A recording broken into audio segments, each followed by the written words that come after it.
Hi guys, today we're going to talk about the Eiken speaking for this level 1.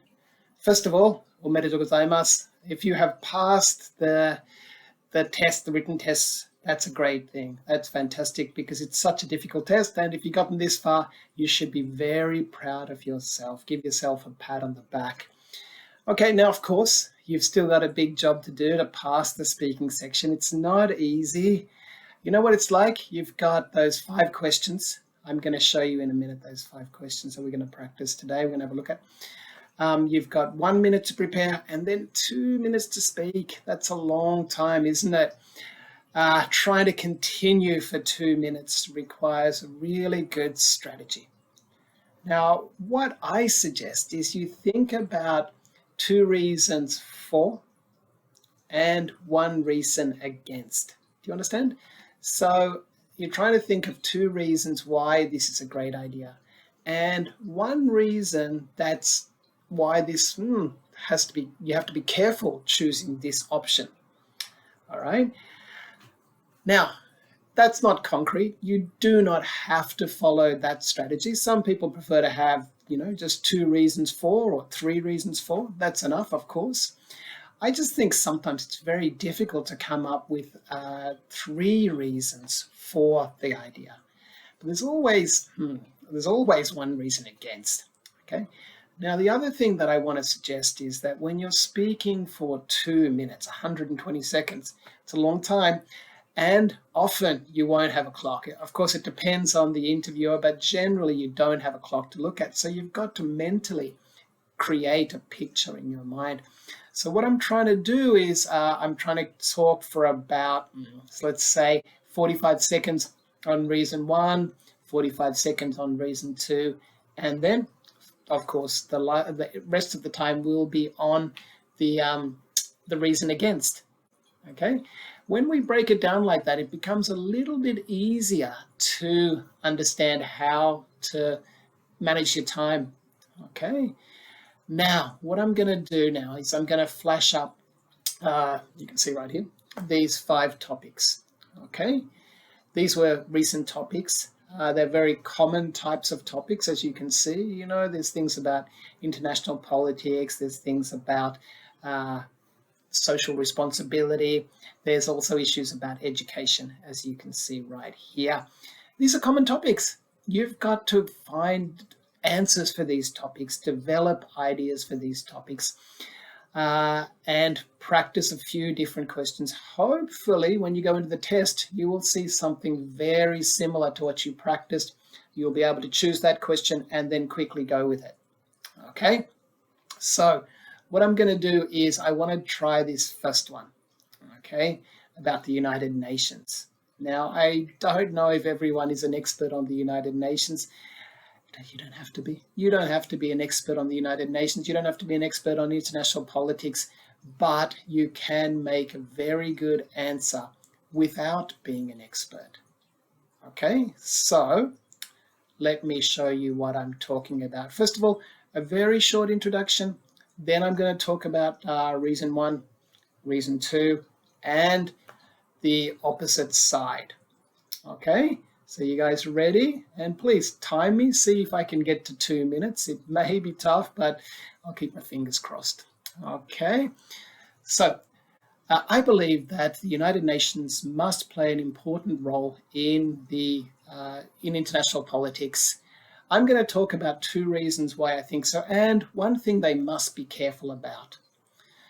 So first of all, I believe that the United Nations can create the standard that countries need to consider, in terms of politics, in terms of human rights. If the United Nations gets together and everyone decides what is adequate, this will be a big win for the world. And the other thing is now we need to think about the environment. And I think if the United Nations can set standards for the environment, that could help everybody, because if 1 country is really polluting, that can affect the whole world. So we really have to be careful with that point. Secondly, I believe that the United Nations can be a mediator between 2 countries. Of course, we know that often two countries will have conflicts and disputes, but we need someone, the United Nations is a perfect agency, to act as a referee and to help each other, help both sides come to an amicable agreement. I think that's much better than having a conflict, of course. Finally, I'd like to talk about some things the United Nations must be careful about. They mustn't interfere too much in the internal politics of countries. If they do that, then countries may get angry, countries may get disappointed with the United Nations, and in that sense, they may actually pull away from the United Nations, and you could see a bigger problem globally. So yeah, I believe that the United Nations needs to play an important role in global politics. Okay, how was that? Did you understand what I did there? So I gave a brief introduction, and I just said, I think the United Nations needs to play an important role in international politics. I have two reasons why I think so, and one thing they need to be careful of. So that was kind of my introduction. Then I spoke for about 45 seconds on the first point. Okay. I don't know how good that first point is, if it makes sense or not to you, but I think it was a fairly decent point. My English was not extremely high level. I didn't use very difficult vocabulary, maybe a couple of tough words there. If you have any questions, please just ask me and I'll tell you what those words mean. If you don't understand any of my pronunciation as well, please ask me and I'm happy to help you out. Then I went to the second point. Okay, the second point was a little bit different. So this is something that I think is important. When I'm brainstorming in that 1 minute period, what I'm trying to do is come up with two ideas for, one idea against, okay? In that case, you're just brainstorming ideas, thinking about, okay, what are two good reasons? Hopefully, I can finish the two good reasons in about 20 seconds. Then I can think of one reason against, all right? That's about 30 seconds thinking time.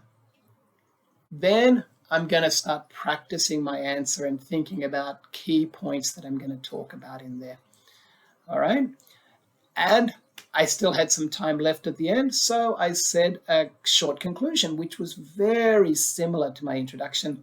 I just said something like, so yeah, I think the United Nations must play a very important role in world politics. That's all. Okay. Do you understand that? Do you have any questions about that? Okay, if you do, please put them down there and I will try to get back to you as soon as possible. Okay, let's just quickly go to the second one here about the rich and their responsibility to poor people. Okay, I'm going to think of two reasons why I agree or disagree. And in this case, I'm going to say I agree.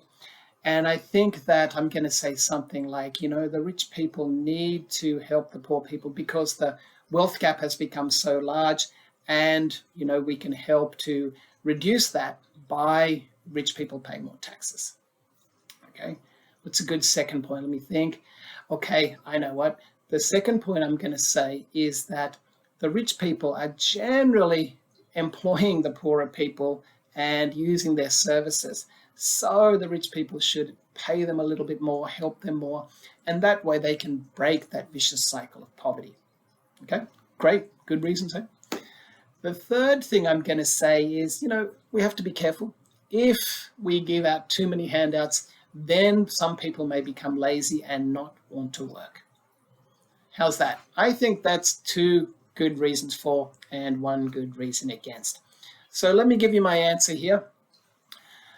I believe that rich people should help the poor. I think they should take the responsibility to help the poor, because there is such a huge wealth gap. However, there is one thing that I think they have to be careful about. First of all, as I said, there is a big wealth gap and it's getting wider and wider. A lot of people are getting extremely rich, which means that the cost of living is also increasing. Now, many poor people cannot afford good education and good accommodation because of this wealth gap and because of the inflationary pressure. If the rich people were to pay more in taxes, this would fund government projects like public education schemes and subsidized housing.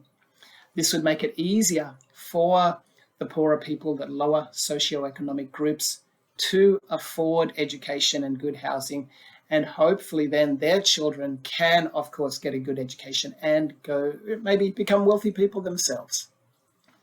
Secondly, I think that a lot of rich people have become wealthy on the backs of poorer people. You know, they employ them, etc. If they pay higher salaries to these people, then those poorer people will be able to afford better education for their children, better housing as well. So in these senses, I think it's very important for the rich people to take responsibility for helping the poorer people. On the other hand, I do think we have to be careful. Handouts for poorer people can mean that they may get lazy and they may not want to work, and this would have a detrimental effect on them, their families, and the community as a whole.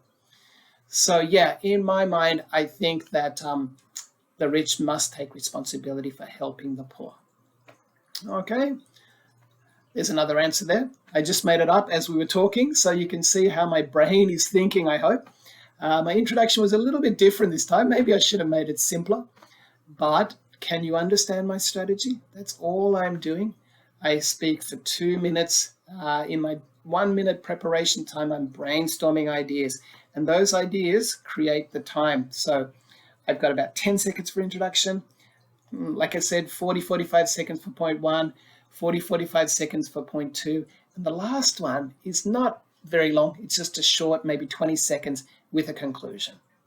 Okay, so please practice those other 3 questions there, and I'll get back to them, and I'll try to tackle some more questions in my next video.